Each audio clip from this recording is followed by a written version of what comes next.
საღამოშვიდობისა ყველას, ისევ დარიოზე, ისევ დავოსი. ლევან-გახელაძის პროექტი ძალაშია. ქართულად ხავიარ მილეი, არგენტინის პრეზიდენტი, კუპიურების ინტერპრეტაციის მონტაჟის გარეშე მოისმენთ თქვენ თვითონ იაზროვნეთ, გააკეთეთ დასკვნები, მაშასე ხავიარ მილეი დავოსიდან. საღამოშვიდობისა ყველას. აქ ვარ თქვენს წინაშე, რათა კატეგორიულად გითხრათ, რომ მაკიაველი გარდაიცვალა. წლების განმავლობაში გვიკარგავდნენ აზროვნებას, გვთავაზობდნენ ცრუ დილემას საჯარო პოლიტიკის დაგეგმისას, სადაც უნდა აგვერჩია პოლიტიკური ეფექტიანობა. დასავლეთის ეთიკური და მორალური ღირებულებების პატივისცემის საპირისპიროდ. როგორც პროფესორი ხესუს უერტა დე სოტო აღნიშნავს თავის ნაშრომში ეფექტიანობისა და დინამიკის შესახებ, ამ თვალსაზრისით ეფექტიანობა არ შეესაბამება სამართლიანობის ან თანასწორობის სხვადასხვა სქემას, არამედ წარმოიშობა მხოლოდ და მხოლოდ ერთიდან, რომელიც დაფუძნებულია კერძო საკუთრების პატივისცემასა და მეწარმეობრივ ფუნქციაზე. ამიტომაც ეფექტიანობისა და სამართლიანობის განზომილებებს შორის დაპირისპირება სრულ და მწდარია. ეს ნიშნავს, სამართლიანი ვერ იქნება არაეფექტიანი და რაც ეფექტიანია, ის სამართლიანიცაა. ანალიზის დინამიკურ პერსპექტივაში სამართლიანობა და ეფექტიანობა ერთი და იმავე მონეტის ორი მხარეა. უდავოდ, ამ მდგომარეობას ყველაზე მკაფიოდ მიურეი როთბართმა განჯვრიდა, როდესაც მან წარმოადგინა კავშირი ეკონომიკური ეფექტიანობის დინამიკურ კონცეფციასაგან ეთიკის სფეროს შორის. როთბარდი აუცილებლად მიიჩნევდა, წინასწარ დადგენილი იყო შესაბამისი ეთიკური ჩარჩო, რომელიც ეფექტიანობას წაახალისებდა. დინამიკური იმის გათვალისწინებით, რომ ჩვენ არ ვიცით მიზნების, საშუალებებისა და სარგებლის ფუნქციების შესახებ, რომლებიც რეალობაში არსებობს. ამგვარად, როთბარდისთვის, რასაც მეწვეთ ახმები, ივენ ჩემი როგორც დიდი არგენტინის პრეზიდენტის როლიდანაც კი, მხოლოდ დასავლური კულტურის საფუძველში არსებული ეთიკური პრინციპები შეიძლება იყოს ეფექტიანობის კრიტერიუმი, როდესაც საჯარო პოლიტიკის საკითხებში გადაწყვეტილებებს ვიღებთ. თუ პირდაპირ ვიტყვით, საჯარო პოლიტიკის დაგეგმისას, ეთიკისა და მორალის თვალსაზრისით დაუშვებელია ეფექტიანობის საკურთხეველზე სამართლიანობის შეწირვა. ეს მოწოდება ღირებულებების სასარგებლოდ არა მხოლოდ ეკონომიკურ ეფექტიანობაზე დგას მაღლა, არამედ გაცილებით მაღლა დგას ვიდრე პოლიტიკური უტილიტარიზმი.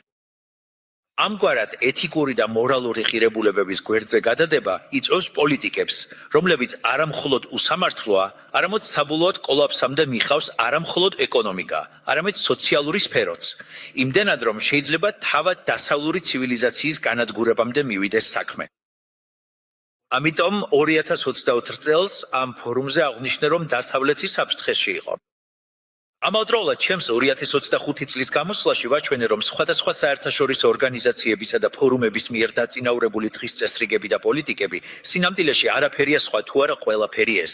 ეს არის სოციალისტური პოლიტიკების ერთობლიობა, რომელიც ელეგანტურადაა შეფუთული, რათა მოატყუონ კეთილშობილ და მშვენიერი სულისმხოლე ადამიანები.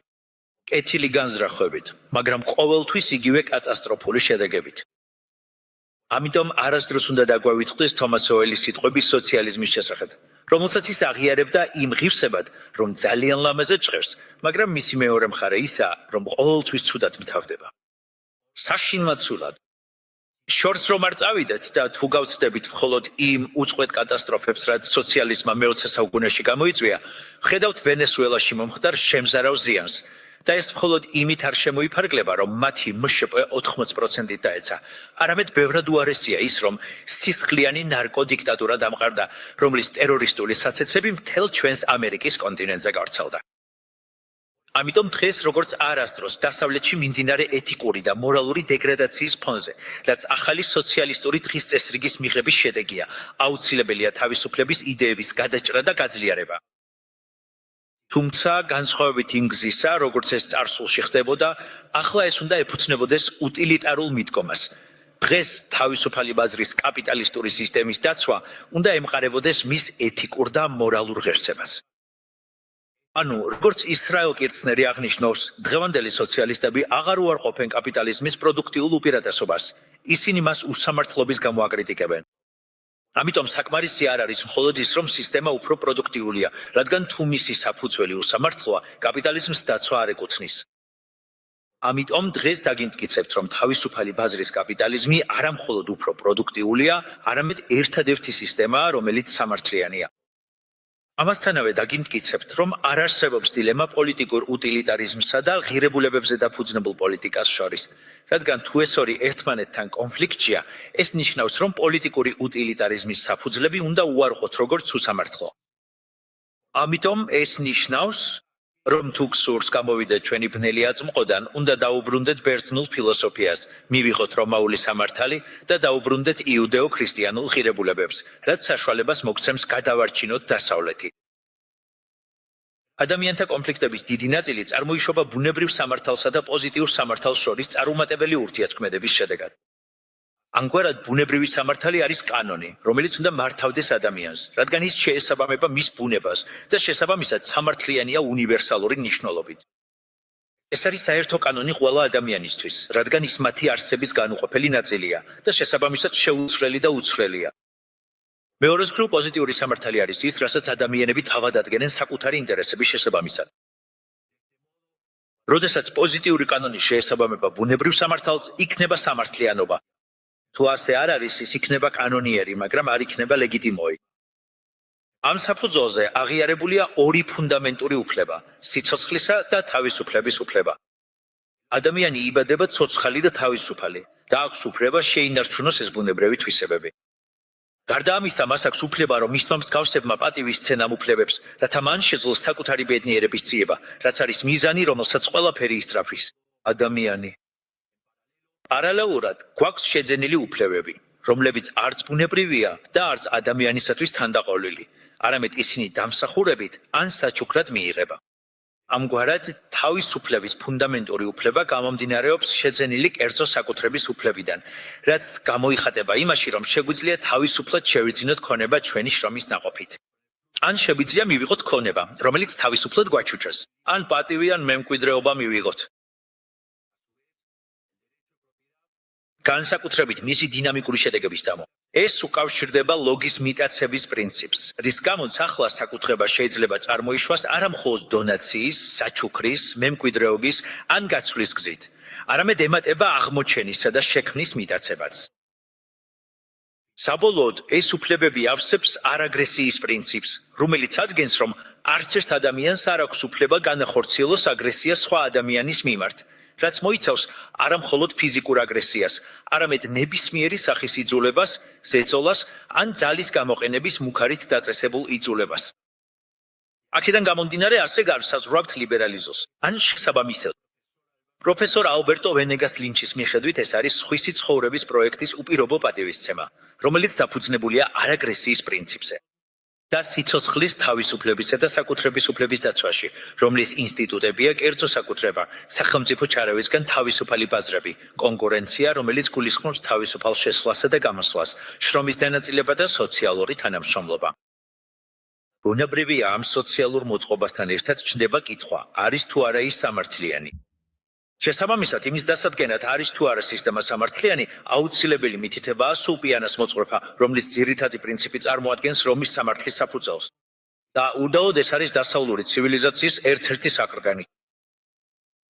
ამგვარად, სამართლიანობა არის მუდმივი და შეუპოვარი ნება, რომ თითოეულს მიეცეს თავისი უფლება. ანუ ეს არის განზრახვა, რომ თითოეულს მიეცეს თავისი, რაც მას ეკუთვნის. თუმცა ულპიანეს გავლენა ამით არ შემოიფარგლა. არამედ მან დაამატა, რომ სამართლის პრინციპები მდგომარეობს პატიოსნად ცხოვრებაში, არავისთვის ზიანის მიყენებაში და თითოეულისთვის თავისი მიკუთვნებაში. ამიტომ აქედან გამომდინარე, თავისუფალი მეწარმეობის კაპიტალიზმის ერთ-ერთი მახასიათებელია ის, რომ ეს არის სამართლიანი მოძღვრება. მოცემული ინსტიტუციური წყობის გათვალისწინებით, რომელიც როგორც დავამტკიცეთ სამართლიანიცაა, ახლა დროა დავამტკიცოთ, რომ ის ეფექტიანიცაა. პირველი მოსაზრება ამ საკითხზე წამოაყენა ადამ სმითმა, რომელმაც უხილავი ხელის არგუმენტის გამოყენებით დაასკვნა, რომ თითოეული ადამიანი, როდესაც საკუთარ ინტერესს მისდევს, საზოგადოებრივ კეთილდღეობას მაქსიმუმამდე აღყავს.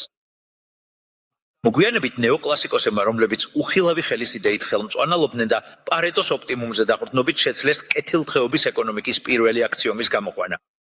ეს ნიშნავს, რომ ნებისმიერი კონკურენტული ბალანსი პარეტოს ოპტიმუმია.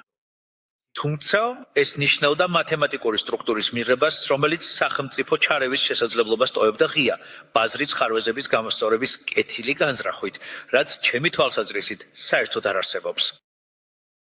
ამისთვის ჰანს გემაჰოპეს მიერ შემუშავებული მტკიცებულება, რომელიც საკუთრების უფლებებზეა დაფუძნებული და შეესაბამება საკუთრების თავდაპირველი მიტაცების პრინციპს ელოუსის მიხედვით, აგრეთვე არაგრესიის პრინციპს, არა მხოლოდ დამაკმაყოფილებელია ოპტიმალურობის დასამტკიცებლად, არამედ გარდა ამისა არ ტოვებს ეჭვს ჩარევის შესაძლებლობაზე. ამგვარად, ჰოპე აღნიშნავს, რომ ამ წესების ნაკრების ნებისმიერი გადახვევა განსაზღვრებით საკუთრების ტიტულების გადანაწილებას ნიშნავს. და შესაბამისად შემოსავლების გადანაწილებას მომხმარებლებისა და საქონლის დამქირავებლებისგან, არა მომხმარებლების, წარმოებლებისა და არა დამქირავებლებისკენ. ამიტომ ამგვარი ნებისმიერი გადახვევა ნიშნავს, რომ შედარებით ნაკლები იქნება იმ რესურსების თავდაპირველი მიტაცება, რომელთა დეფიციტიც ცნობილია. და შესაბამისად ნაკლები იქნება ახალი საქონლის წარმოება, ნაკლები იქნება არსებული საქონლის შენარჩუნება და ნაკლები იქნება ურთიერთსასარგებლო კონტრაქტები და ვაჭრობა. ეს ბუნებრივია ნიშნავს ცხოვრების უფრო დაბალ სტანდარტს იმ საქონელსა და მომსახურებებთან მიმართებაში, რომლებიც ხელიდან ხელში გადადის. გარდა ამისა, პოსტულატი, რომ მხოლოდ პირველ მომხმარებელს და არა უკანასკნელს აქვს საკუთრების უფლება საქონელზე. ამავე საქონელზე. გვარწმუნებს, რომ წარმოების ძალისხმევა ყოველთვის მაქსიმალურად მაღალი იქნება. ამასთან წარმოდგენა, რომ მხოლოდ საკუთრების ფიზიკური მთლიანობა და რა მისი ღირებულება უნდა იყოს დაცული.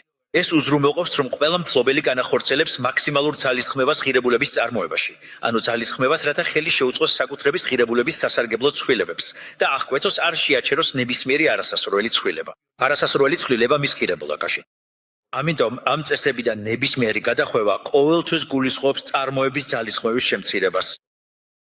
გაითვალისწინეთ, რომ აქცენტი კეთდება კერძო საკუთრებაზე და არა ფუნქციებზე.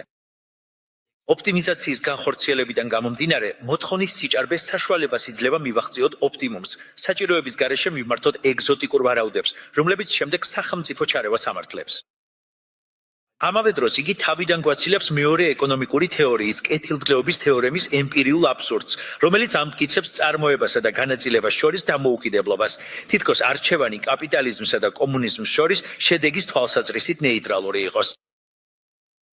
ამიტომ მას შემდეგ, რაც დავამტკიცეთ, რომ თავისუფალი ბაზრის კაპიტალიზმის ინსტიტუტები, რომლებიც დაფუძნებულია ბუნებრივ უფლებებზე, OECD-ის საწყისი მიტაცების პრინციპსა და არაგრესიის პრინციპზე, არა მხოლოდ სამართლიანია, არამედ ეფექტიანიცაა, სულ მცირე სტატიკური თვალსაზრისით. ახლა დროა დავამტკიცოთ, რომ თავისუფალი ბაზრის კაპიტალიზმი ამავე თვისებებს ინარჩუნებს დინამიკური თვალსაზრისითაც.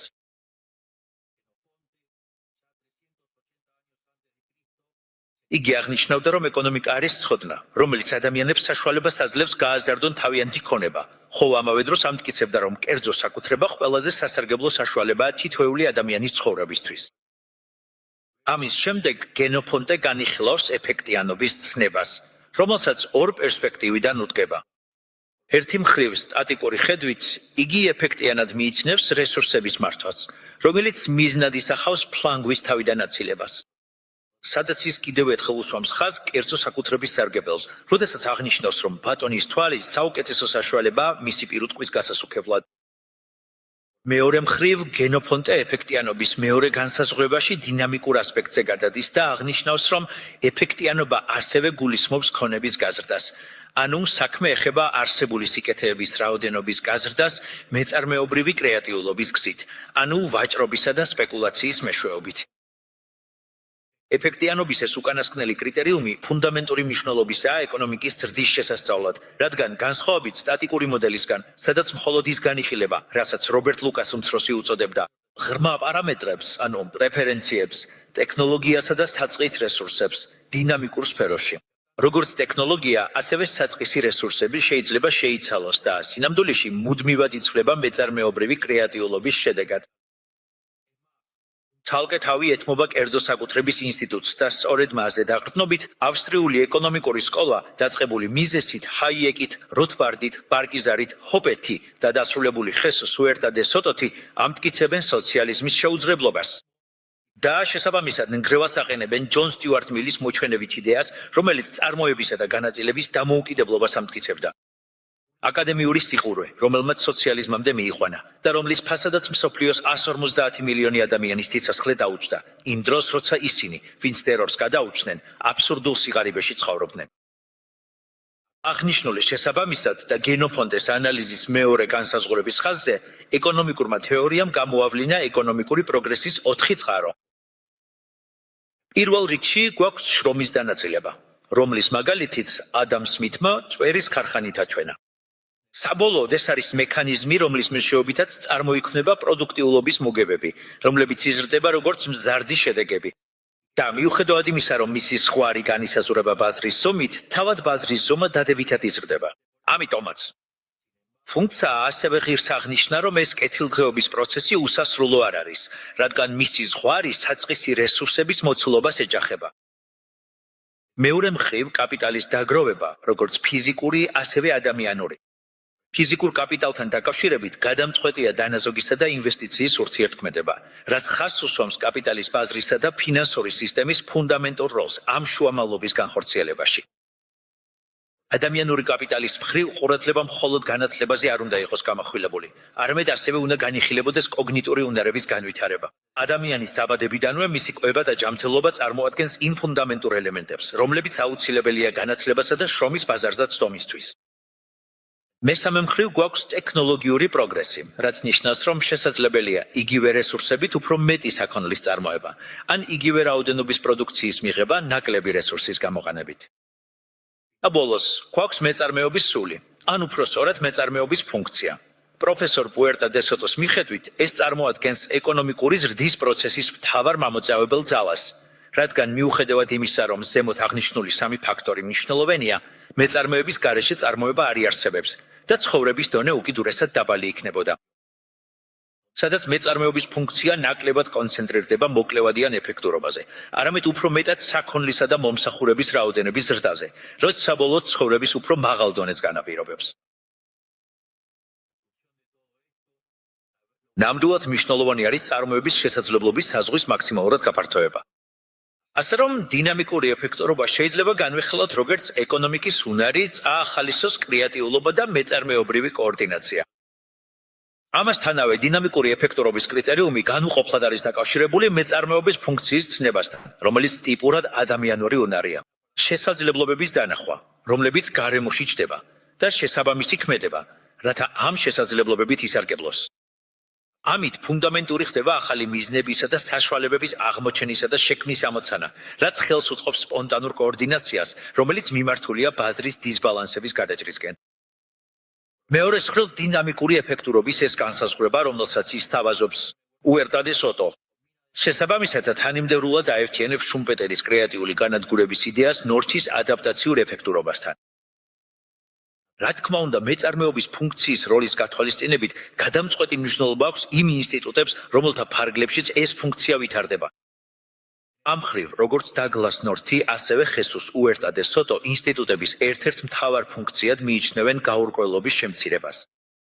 ასე რომ მაშინ როცა ნორთი მას წარმოადგენს როგორც ადამიანების მიერ შექმნილ შეჟღუდვათა ერთობლიობას, რომლებიც სოციალური ურთიერთქმედების სტრუქტურირებას განმეორება და უზრუნავყოფს, უერტა დე სოტო მიიჩნევს, რომ ეს ინსტიტუტები, რომლებიც ადამიანების მიერ არის წარმოდგენილი, წარმოიშობა სოციალური ურთიერთქმედების პროცესიდან სპონტანურად, ერთი ადამიანის დიზაინის გარეშე, რაც ამცირებს ბაზრის პროცესის გაურკვევლობას.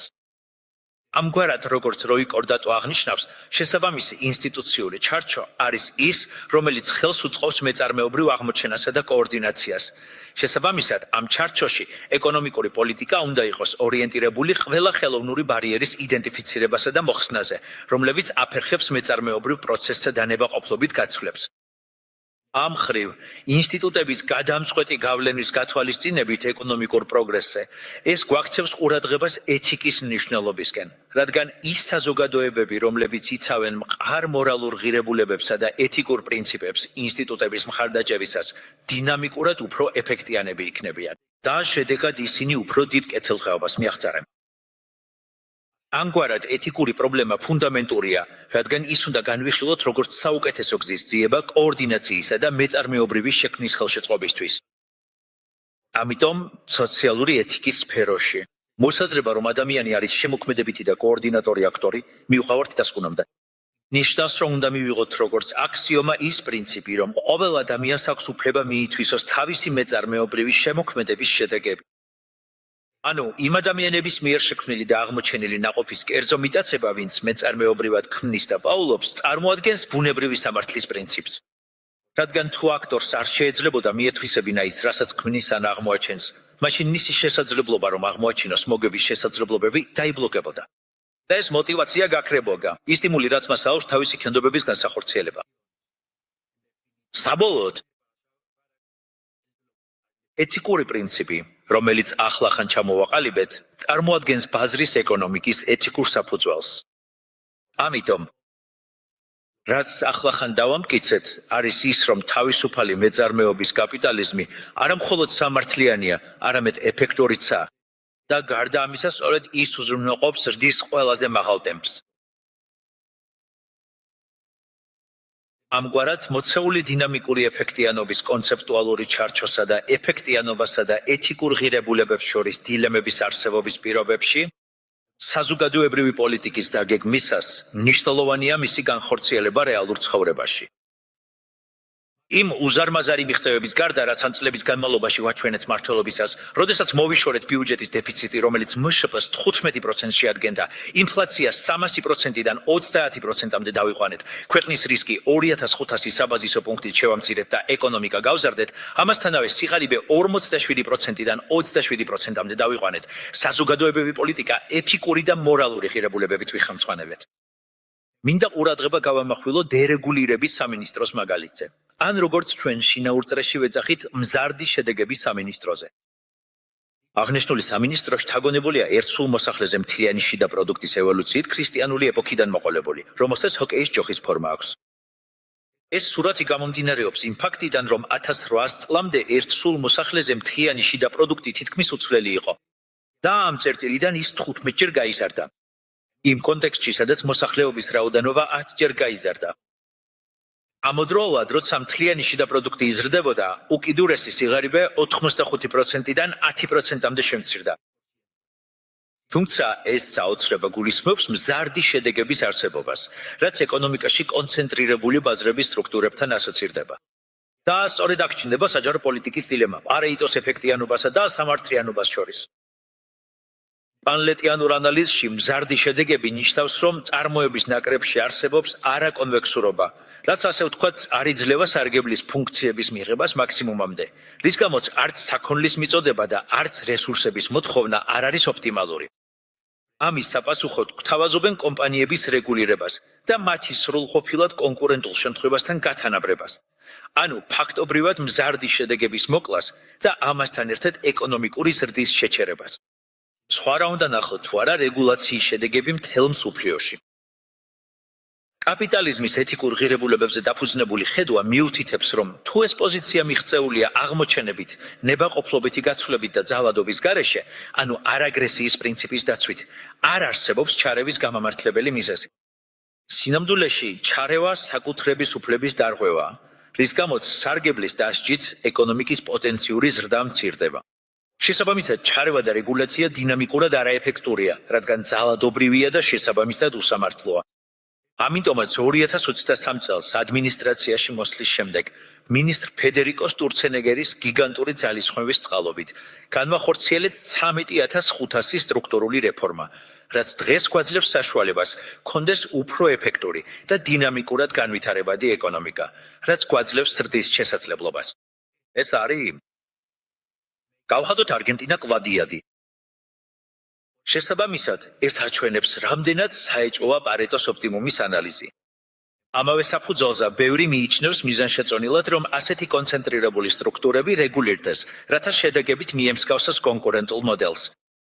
თუმცა, როგორც უკვე აღნიშნე, ეს ნიშნავს მზარდი მოგებიანობის მოკლას, რომლის არასასურველი გვერდითი ეფექტი არის ზრდის შეჩერება. გაითვალისწინეთ, რომ ამავე ლოგიკით შეგვიძლია ხელოვნური ინტელექტის თემებიც განვიხილოთ. ამ ხრივ აღნიშნული ინსტრუმენტი შეიძლება ჩაითვალოს ადამ სმითის საფანქრის ქარხნის 21 საუკუნის ვერსიად, ანუ მზარდი მოგებიანობის გამაძლიერებლად, რაც მეტ ზრდასა და კეთილკრეობას ნიშნავს. ამიტომ ყველაზე პასუხისმგებლიანი, რაც სახელმწიფოებს ამ საკითხთან დაკავშირებით შეუძლიან, არის ის, რომ თავი დაანებონ მათ შეწუხებას, ვინც უკეთეს სამყაროს ქმნის. უფრო პირდაპირ რომ ვთქვათ, პოლიტიკოსებმა უნდა შეწყვიტონ მათთვის ხელის შეშლა, ვინც უკეთეს სამყაროს ქმნის.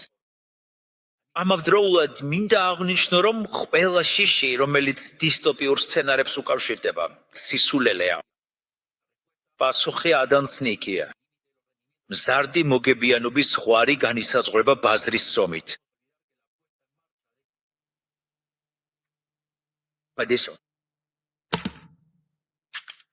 და ბოლოს არ უნდა დაგვავიწყდეს, რომ ამ პროექტების განხორციელებას რეალური რესურსები და ფინანსური საშუალებები ჭირდება, ამიტომ გაფართოება შეზღუდული იქნება საწყისი რესურსებით. ყველა იმ პირისთვის, ვინც დაინტერესებულია იმ დეტალური თეორიული საფუძვლებით, რასაც ახლა წარმოადგენ. მინდა გითხრათ, რომ დღეს დოქტორმა რაიდელმა სხვადასხვა სოციალურ ქსელებსა და პლატფორმებზე სრულყოფილი მასალა ატვირთა. ზუსტად ის ნაშრომი, რომელიც ჩვენ ერთად შევქმნით და სადაც სწორედ ამ საკითხის თეორიულ საფუძვლს ვავითარებთ, რომ რეგულირება კლავს ზრდას. ანუ სახელმწიფოს ყოვლის შემძლეობა, რეგულაციები ანადგურებს საკუთრების უფლებას და ეს კლავს მზარდ მოგებიანობას. და შესაბამისად, თქვათ, ეკონომიკური ზრდა უფრო ნაკლებია. და ბოლოს ამ ფენომენალურ მომავალთან დაკავშირებით, რომელიც გველოდება, ადამიანური კაპიტალის როლი სასიცოცხლოდ მნიშვნელოვანია. ამ ხრივ არგენტინაში მინისტრ სანდრა პეტოელოს მენეჯმენტის წყალობით მოწყვლად სექტორებში. ჩვენ შევწყვიტათ მათთვის თევზის ჩუქება და დავიწყეთ თევზაობის სწავლება და თუ შესაძლებელია მათი мотиваციაც, რომ საკუთარი თევზსაჭერი ბიზნესი შექმნან. საბოლოოდ მიუხედავად პოპულარული კრიტიკისა, თავისუფალი ბაზრის კაპიტალიზმი. ის არ ანგრევს ღირებულებებს, მორალს.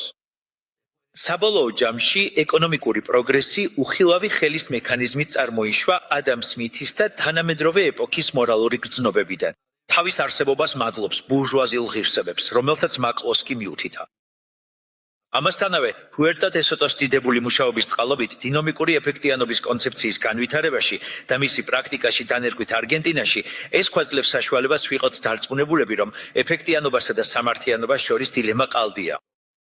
ანუ ბაზრები არ მხოლოდ წარმოების თვალსაზრისით არიან უმაღლესები, არამედ ასევე სამართლიანებიც არიან. და შესაბამისად, საჯარო პოლიტიკა უნდა ხელმძღვანელობდეს ეთიკით და არა უტილიტარიზმით. იქნება ეს ეკონომიკური თუ პოლიტიკური, რადგან ისინი ყოველთვის იწვევს უსამართლო, პოპულისტურ და დამღუპვალ გადაწყვეტილებებს. ამიტომ ვადასტურებ იმას, რაც ამ ლექციის დასაწყისში ვთქვი. მაკიაველი გარდაიცვალა, ასე რომ დროა დავმარხოთ იგი.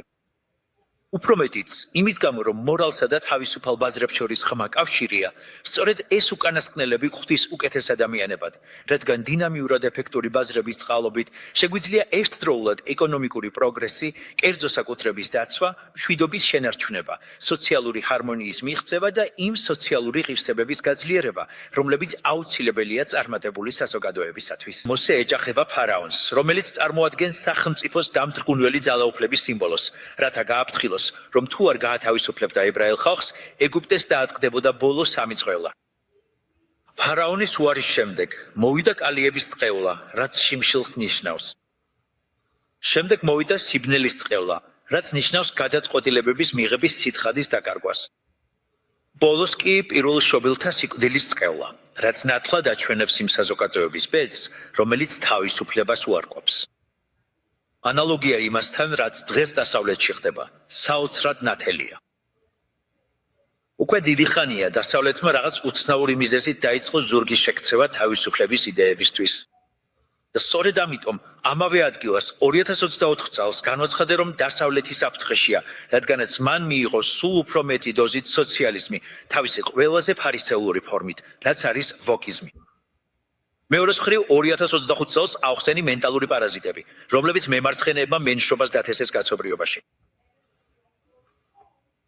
2026 წელი ის წელია, რომელსაც თქვენთან მოვითან. კარგი ამბებია. სოფიო გაღვიძება სიცხეს. ამის საუკეთესო მტკიცებულებაა ის, რაც ამერიკაში ხდება თავისუფლების იდეების აღორძინებით. ამიტომაც ამერიკა იქნება სინათლის შუქურა, რომელიც კვლავ გაანათებს მთელ დასავლეთს და ამით უპრობლემოდ გადაიხდის თავის ვალს. ხავიერ მილეი, არგენტინის პრეზიდენტი. გავაგრძელებთ დარიოზე ქართულად მოსმენას.